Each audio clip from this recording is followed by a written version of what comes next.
We are just getting started on number 51, right where we left off from the last lecture. Beginning, which element is oxidized and which is reduced in the following equations?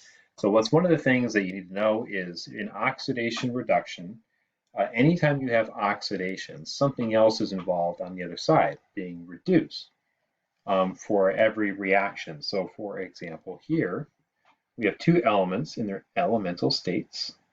They are both zero.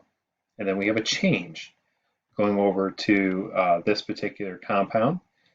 The hydrogen is going to be +1 for each of them, and therefore nitrogen has to make up the difference. So +3. Nitrogen is more electronegative. It's going to attract electrons. That is going to be 3 minus. And again, taking a look at how I wrote this, it doesn't matter whether you put the plus or the minus in the beginning or the end. I go back and forth all the time. So giving this, it says which is being oxidized, which is being reduced. And this is one of those sayings you may remember from some other class. Leo says Gur. There's also the oil rig one, but I'll just use this one. Losing electrons is oxidation. Gaining electrons is reduction. So they both start off at 0, which is convenient. Nitrogen is more negative now, meaning it has gained negative electrons. Gained electrons. So nitrogen is being reduced in this example. Another way I like to think of it is reducing the charge from 0 to -3. So reducing the charge, reduction. And therefore, hydrogen must be the opposite. It has lost a negative electron and became more positive. So hydrogen is being oxidized. I don't have a lot of room to write here, but you should write those down as far as notes. B, look at this example. You have iron, which is a 2+. I'll write that up here.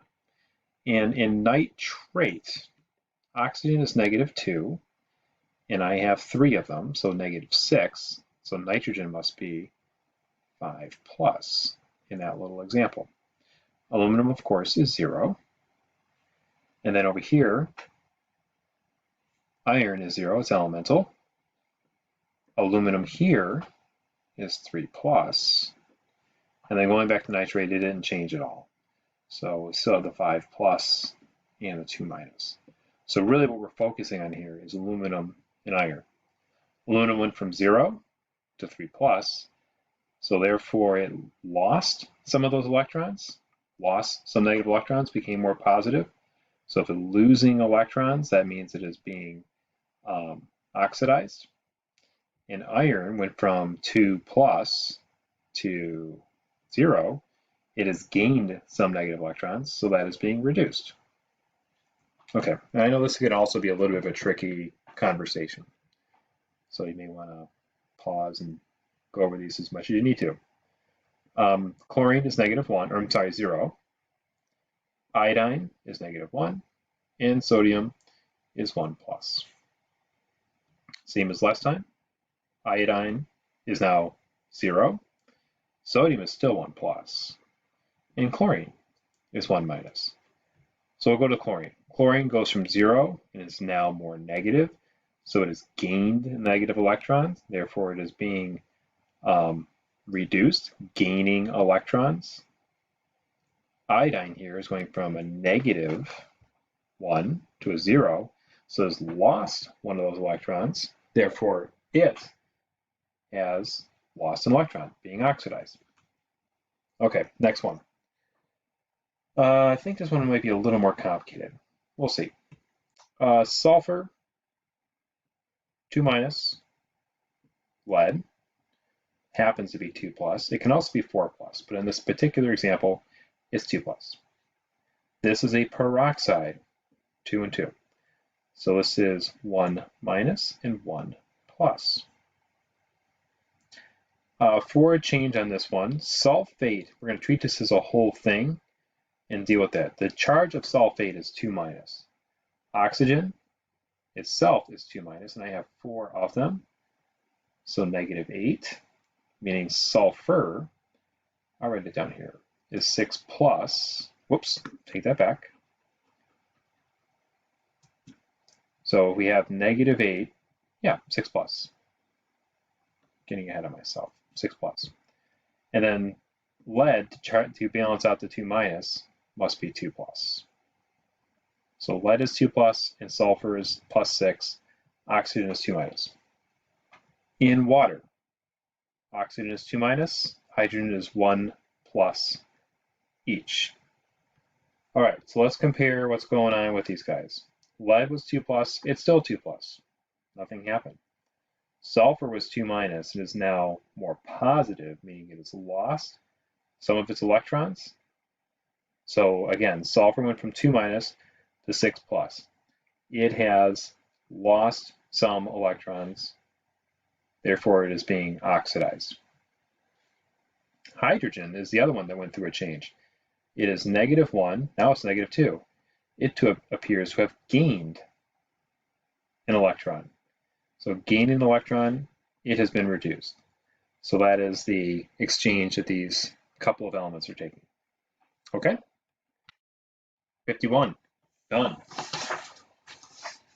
Moving along, we're on 67.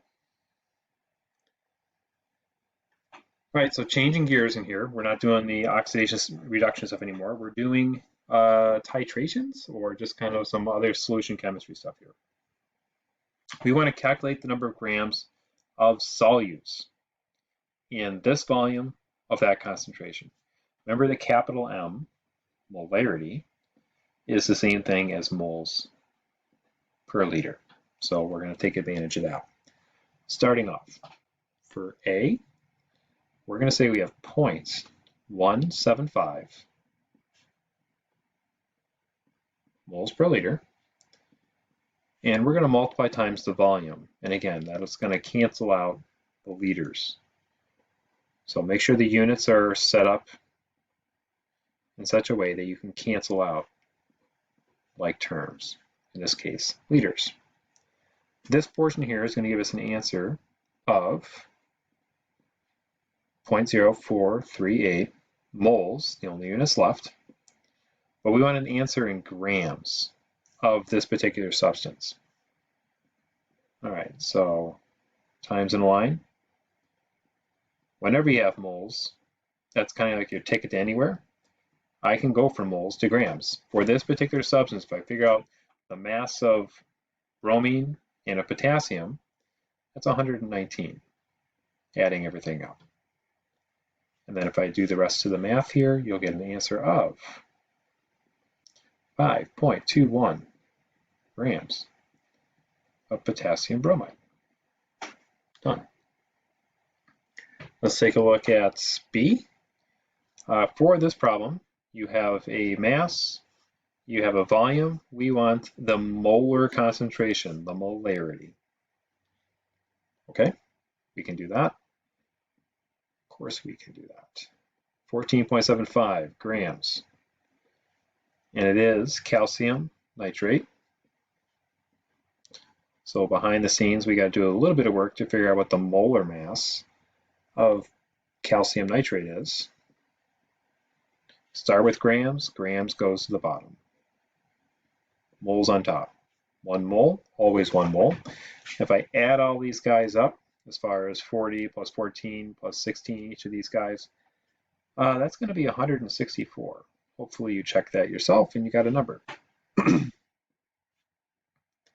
Now we have an answer of 0.09 moles. Just looking at the things we have, so this was grams and grams are gone. I have an answer in moles. I want an answer that is in molar concentration.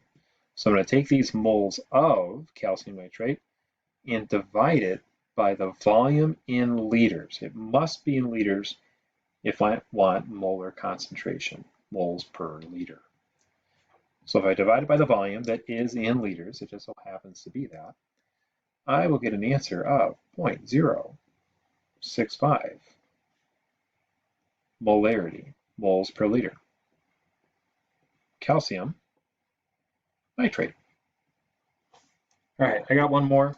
I'm going to go beyond 10 minutes here a little bit so I can finish this problem up.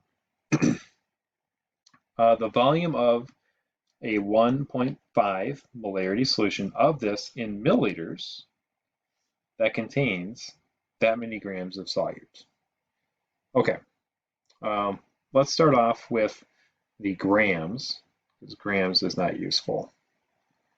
So 2.5 grams of the solute, which happens to be sodium phosphate, whoops, not 2, but 3. And I'm going to turn that into moles. So grams must go on the bottom because I started with that. It is 1 mole. And again, if I add all these guys up, 3 sodiums, phosphorus, and oxygen, I get 164. And I will get an answer of 0.015 moles. All right. So the volume necessary to give this concentration, which is moles per liters. I don't have the liters yet. So I have to figure out how many liters is going to give me a concentration of 1.5 molarity. So I don't know this number, question mark. So I need to figure this out. Of course, I can switch these guys around. And if I do that, I will get an answer for X of 0.010 liters. Now, that's not exactly what I want for an answer. It needs to be in milliliters. So to slide the decimal over 3 spots, 10 milliliters. That's my answer.